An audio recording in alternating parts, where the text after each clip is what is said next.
Hello and welcome back to Unwanted Info. In this video I will show you how to delete photos and videos on Samsung Galaxy S25 FE. Let's begin!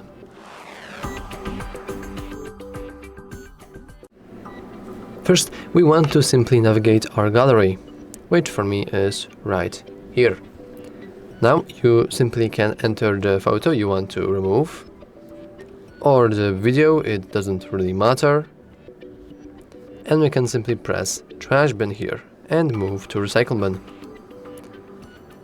And if you want to delete more than one photo or picture or video, you can simply press and hold it until you will see the select screen, and then you can simply select everything you want, and then you can go into delete and move to recycle bin.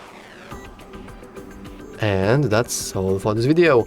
If you want to learn more, you can always subscribe and like the video, it really helps our channel grow a lot. And anyways, thanks for watching, see you next time!